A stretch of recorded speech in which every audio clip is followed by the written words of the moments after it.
Hello everybody, welcome back to the Bros. I'm Alex Fox, and welcome to the very first episode of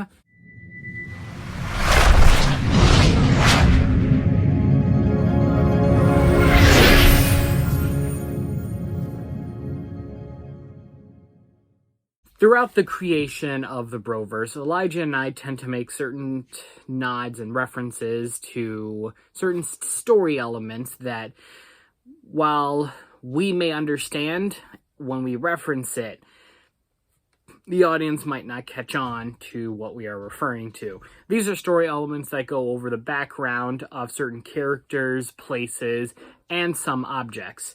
So this first episode is going to be going over Earth 2, which is a location that has a lot of lore that should have been explained throughout other videos, and we just haven't gotten to it. Or any explanation that we might have wanted kind of got deleted out of certain clips that we may have filmed for videos. So let's begin, shall we? Earth 2 is one of the many universes in the Broverse multiverse.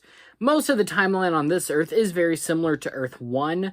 However, everything starts changing after the events of Supernova and the Four Knights.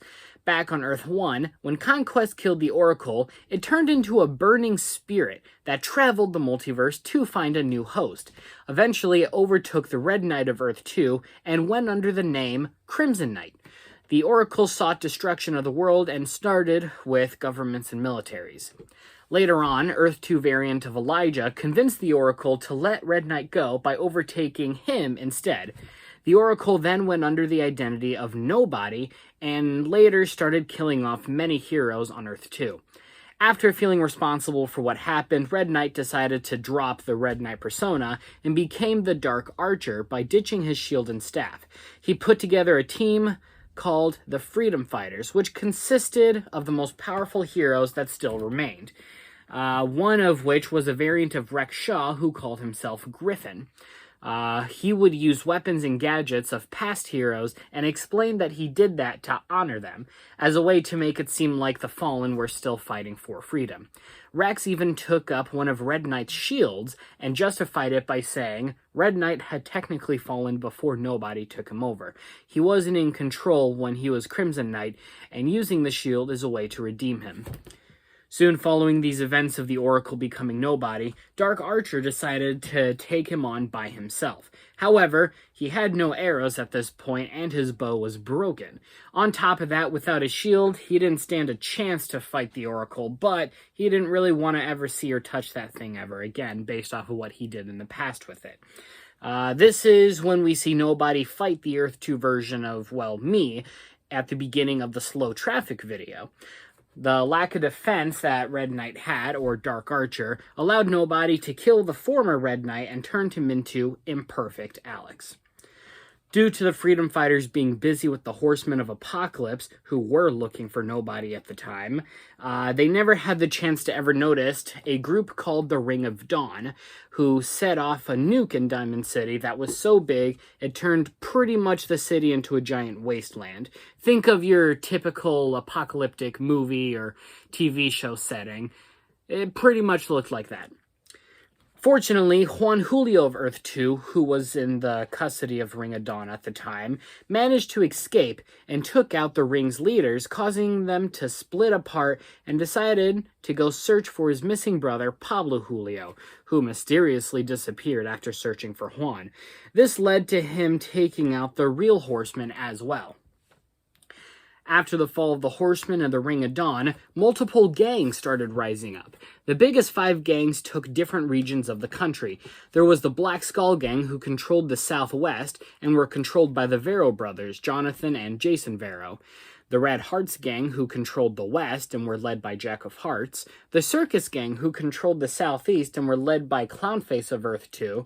And he was also one of the biggest villains before the Oracle showed up as well. The Crimson Guard, a group led by Earth 2 Redman and controlled the Midwest. And finally, the Elementals, a group of superhumans who believed that normal humans didn't deserve to exist. They were led by a Earth 2 variant of Leon Housington, and they took control of the Northeast, and they did succeed in killing every human in that region at the time. Unfortunately, before Earth 2 could finish rebuilding, the events of Multiversal Crisis took place. Earth 88 variant of Jason King, who went by Dark Nova, went from multiple Earths and destroyed them, either blowing them up or turning them into a wasteland. Unfortunately, Earth 2 was turned into a complete wasteland, at least almost a full wasteland. The number of known survivors were pretty minimal. Although that was the original history of Earth 2, the events of Bro Special Part 5 did take a small toll on Earth's timeline. When the Suitor took the time and space stones to the present, it caused a dimensional rift in the Earth's history. A total of 3 characters were taken from Earth 2 and put onto Earth 1. Those were Pablo Julio of Earth 2, Dark Archer, and Carlos Rivera.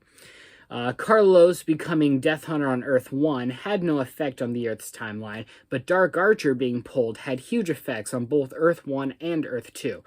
In Bro Special Part 5, Dark Archer and Pablo were taken from Earth 2 shortly after their final confrontation with Nobody. This caused the creation of Imperfect Alex to be created far later than it should have, which shifted up the timeline. Another shift in Earth 2's timeline is during the events of the Four Nights, where Earth 1 supernova brings the Liberator back to life. Unfortunately, Liberator dies and is buried with a proper burial on Earth 2. And currently up to date, that is most of the main lore that goes on Earth 2. As for different major timeline changes, I will be covering a lot of that in a future Juan Bullet video. Well, it's going to be closer to like a series, hopefully, if things go to plan. But I probably will do another Broverse lore video on the new timeline to kind of smoothen out the transition between the original and the new timeline. But that is pretty much it for today's episode. We are going to try to upload new episodes, and we actually have a possibility of a What If series coming up too. We're just in the middle of constructing more ideas for that series. But stay tuned for that, and remember, I'm Alex Fox, you're watching The Bros, and always remember, bros before hoes.